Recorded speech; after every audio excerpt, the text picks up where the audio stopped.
Hi everyone. I'm going to talk about parent self-care in this lesson. And I just want to start off by saying that it's really important to think about self-care in this respect, that those who take care of themselves have the energy to take care of others because that caregiving doesn't come at their own expense. I think that's a really important message, especially to you, parents of young children, because I know that we often do sacrifice our own self-care at the expense, or sacrifice our own self-care for our children, or we think we're doing it for our children. But just remember, as they say on the airplane, that it's critical to put your own oxygen mask on first before taking care of the people around you. I want to talk about self-care as a discipline, not an indulgence. There's a lot of ideas out there of what self-care looks like, and typically you hear about, and maybe hear people talk about self-care as being a trip to the spa or a glass of wine in the evening or a round of golf. And all those things are great and can help us feel better and maybe relax.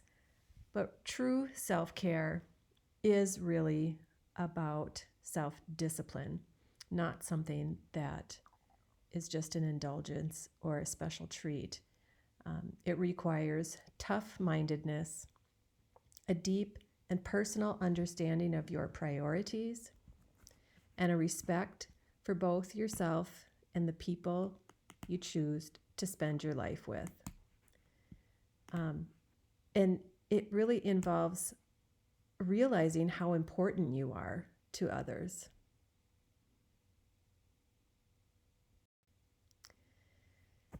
Self-care is taking care of yourself in a way, as I said, that doesn't require you to indulge in order to restore balance.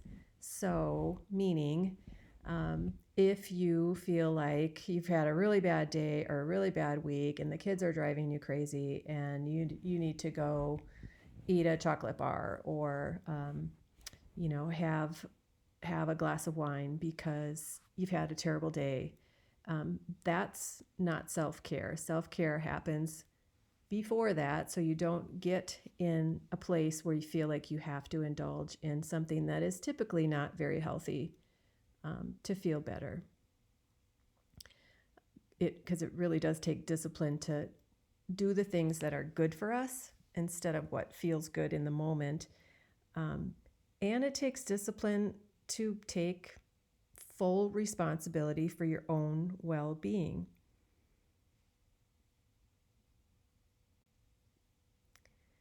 When it comes to parent self-care, we obviously in ECFE consider it to be really critical for parents to learn and understand child development, what to expect at certain ages, and parenting strategies so that you know how to react and how to respond appropriately in different situations so that you can avoid getting really frustrated or really angry. And that is a way to maintain your health, your mental health, which is definitely a big part of self-care. So learning about kids is a really important thing for parents to do. And related to ECFE in another way is parent self-care also includes creating a circle of support for you and your family. It takes a village, right? And we hope that our ECFE classes are a place where you can build your village, get to know other people who are in the same situation as you are, and then form a support circle so that you have somebody to rely on when you need to take a break. Even if it's not ECFE, just having people who have your back is a really important aspect of parent self-care, especially when your kids are little.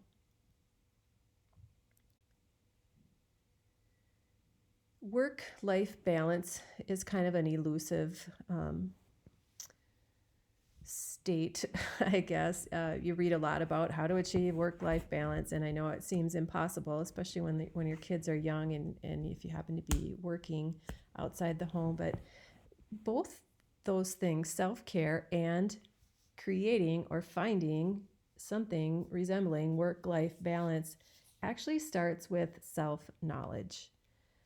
Knowing what will bring you balance, the balance that you seek, actually requires you to know what makes you feel balanced, what makes you feel better.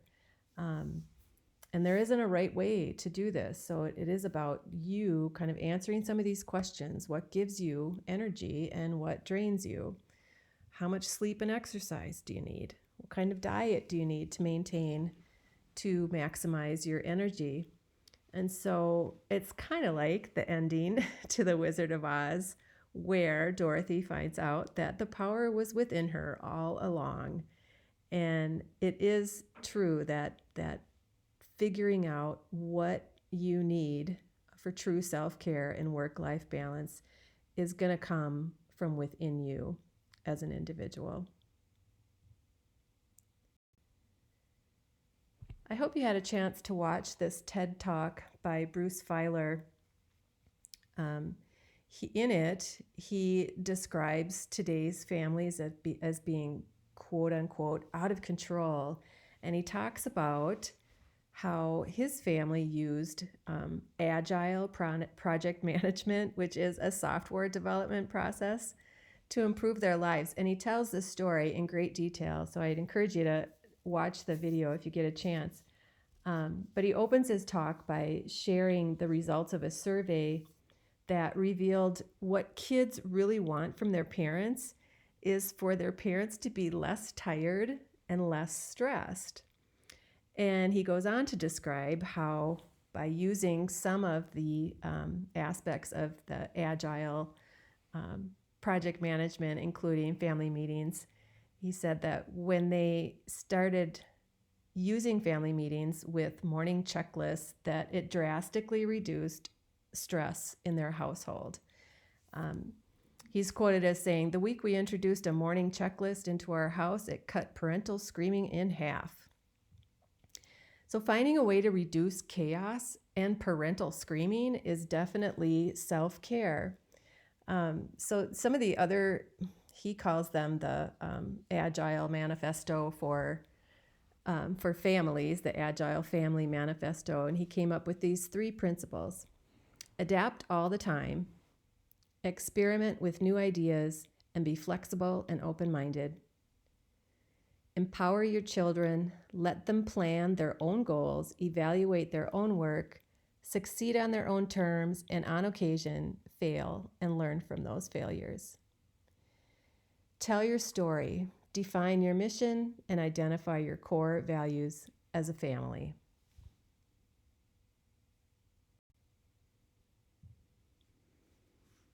And here's another good question to think of, and it is related to parent self-care, but thinking about and wanting to be a great parent is great.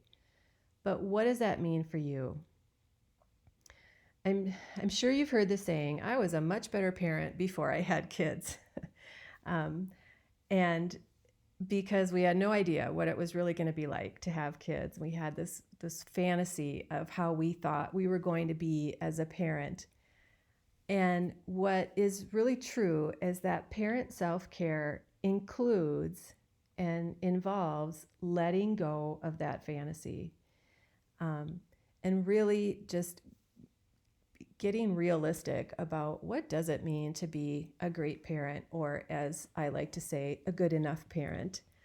It also means not worrying about what other parents are doing, kind of dropping the parent competitiveness, because quite honestly, there aren't enough hours in the day to do everything that the good parents of the media seem to be doing.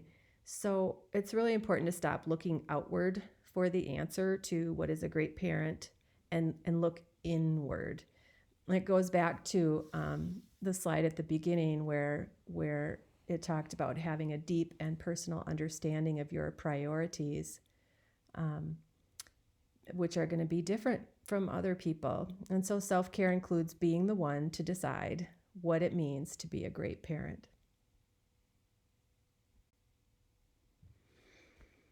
So we're in the middle of a pandemic and you're staying at home with kids, working at home with kids, trying to get schoolwork done. And I think the best advice that we have for you during, in terms of self-care during this coronavirus is just lower your expectations, lower the bar.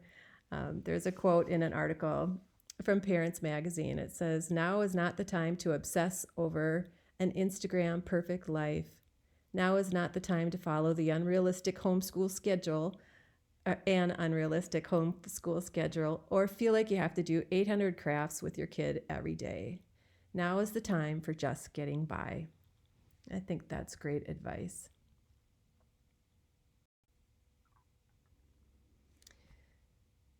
Alison Gopnik is the author of a book called The Carpenter and the Gardener. She's a professor of psychology at the University of California, Berkeley. And her book, The Carpenter and the Gardener, is based on the idea and the analogy that we should raise our children like gardeners, creating the right conditions, soil conditions for our children to grow and bloom, rather than sculpting them or building them. In other words, acting like carpenters who attempt to shape and create their children with a desired outcome in mind. Another thing that she talks about in her book is how she dislikes the use of the term parent as a verb, because as she says, to parent suggests that it's a job, and the right kind of parenting is going to produce the right kind of child. So instead, she says we should think about being parents. And she writes, quote, "To care for a child is to be part of a profound and unique human relationship, to engage in a particular kind of love," end quote. I think that idea of parenting as a relationship versus a job, what I hope in terms of self-care helps you kind of prioritize the how we are with our children being more important than what we do with our children. And also to remember that parents are a really important part of the soil or the environment of a family. So tend the soil and take care of yourself.